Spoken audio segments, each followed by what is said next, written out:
G'day, it's Walter here from FX Jake, and what I want to do is talk about money management. This is a topic that comes up quite often, and there are a lot of misconceptions about money management in regards to trading. So what I want to do is show you exactly, sort of in a graphic form, what you are doing when you are varying your bet size. Now, a lot of this comes from probabilities, and in fact, the math behind this didn't really come out in the trading world, for the masses until it was revealed that Ralph Vince was hired by Larry Williams. Larry Williams, a famous trader who I think a few times won a couple of trading contests, and he essentially hired Ralph to tell him how much should I bet on each trade, given these certain trading systems. Now, so this idea of what is the optimal bet size or risk amount if you are risking the same percentage of your account on every trade, which most traders strive to do but actually fail to do so, but most traders actually, in theory, strive to do this. This criteria of the optimal bet size is called the Kelly criteria. I think Ralph called it the optimal F. But basically, if you think of this, so I'll show you what these axes mean. So this right here, when you're looking at this axes right here, this is basically, from down here we're risking nothing to up here we're risking everything, right? So this would be your account size. We're risking 0 of your account or all of your account would be up here, okay? And then down here, what we're talking about is how does that relate to the Kelly criterion? Okay, so in this area right here, you're talking about, and this midpoint is the Kelly criterion. This is the optimal bet size, okay?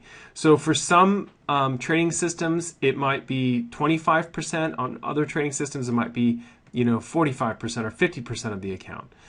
And still others, it might be 11% if it's got a low win rate. And it depends. Essentially, it's determined by your trading system characteristics. And I'm not going to get into that right now in this video. What I want to do is just give you an overview of what you're doing when you start varying the percentage that you risk. So essentially, if you risk very little, you're in this conservative area of the curve right here. So if you think of this curve as being sort of how close am I to the optimal bet size, which is 1. And if I get to 2, I've actually doubled my optimal bet size. So let's just say, for the purposes of argument, that my optimal bet size is 25% of my account. Okay, that's going to maximize my returns. Now, the problem with that, well, there's several problems with that. If I say, okay, fine, that's my optimal risk size, so I'm going to risk 25% of my account, what that means is I have a couple of things that I've got to now contend with, even though I know that what I'm risking is the optimal size given the characteristics of my trading system. The first thing I have to contend with is my drawdowns. Most traders won't be able to sit through, a 50 or 60% drawdown. Most traders at that point will pull the plug. If you're using the optimal risk on your trading account, a lot of times, you're gonna lose a lot. It depends on the trading system, and it depends on dumb luck, to be quite honest. In terms of your spread of winners and losers. But essentially, some traders are actually going to lose 95% of their account if they trade the optimal F, the optimal risk size, which is right here in the middle of this curve. So think about that. If you had $1 million, would you be able to keep trading if you traded that all the way down to 50 grand? Likewise, if you had a $1,000 trading account, if it got down to $50, would you be able to keep trading it? So that's something that you've got to consider right there. Now, so that's why most people will end up on the other side of the curve. But most traders don't actually know where they are on the curve, and they're not even aware of this curve. Once you get beyond the optimal risk size, you're in this red zone, which is really aggressive, and it's off the cliff style trading. This means that you're essentially going to go broke. If you're closer to the optimal F, maybe that'll take a while.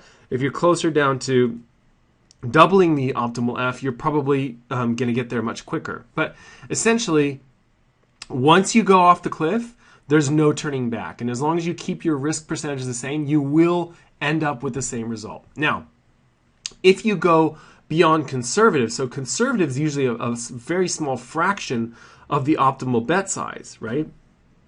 This means that you're not going to maximize your returns, but you're also not going to see as severe drawdowns, which, for trading is quite critical.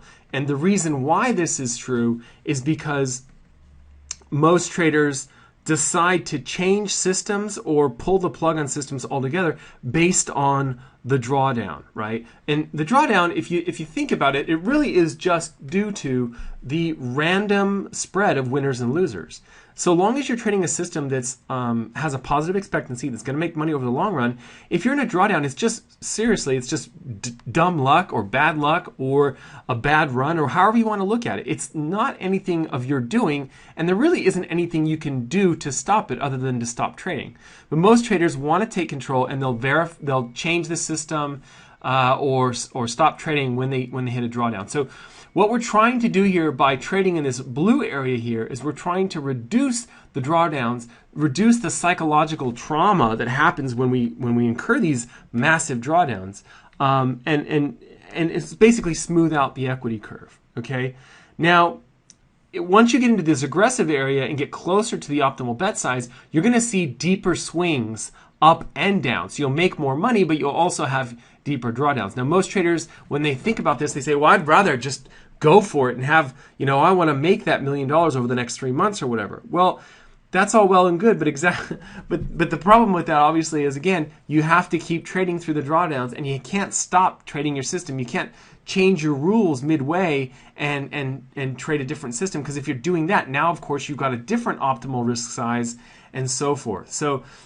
changing on the fly like that is very dangerous. But even more so, I think the more dangerous thing here is really how do you survive these really massive drawdowns? And that's why most of the time you'll hear people talk about risking a small percentage. It usually has nothing to do with maximizing your risk or maximizing your returns. It has everything to do with minimizing the psychological trauma that you feel when you get into this, off the cliff or very aggressive trading zone. Okay, so another thing that comes up obviously is traders will trade in this blue area. They'll start to make money, and then they'll go screw it, and then they'll go into the aggressive area right here or into the red area here, and that's of course when they run into problems because they've had a really good streak down here in the blue area, and then as soon as they start to take more risk, that's when they hit their negative, their drawdown and their bad luck phase, and that's usually enough to do them in. So I just want to point that out. Now, there is one more theoretical consideration here, which is essentially that here's the problem. This whole formula assumes that we have a constant, verifiable expectancy. In other words, the amount of money that we expect to make given our trading system stays the same. Now, in practice, that probably is not true. And what that means is we're kind of taking a snapshot of our trading system and saying this is how it's always going to be. So what that means is, in the real world, your trading expectancy is not constant. So that means that your optimal risk size is not constant either. And so what that means in basic terms is that you're essentially trying to catch, a falling knife or whatever. This is not something that's easy to do. And it's kind of like, taking a photo of yourself when you're 7 years old and saying, that's what I'm always going to look like. And that's what you're doing when you take this snapshot of your trading system. So it doesn't mean your trading system won't make money into the future. It just means that these statistics are going to be changing over time.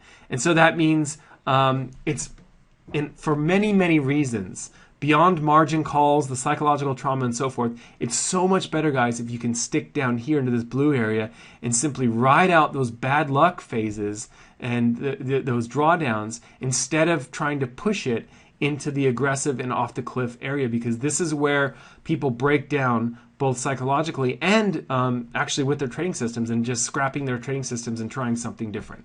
I hope this makes sense. I wish you happy trading, and I hope to see you soon. Bye.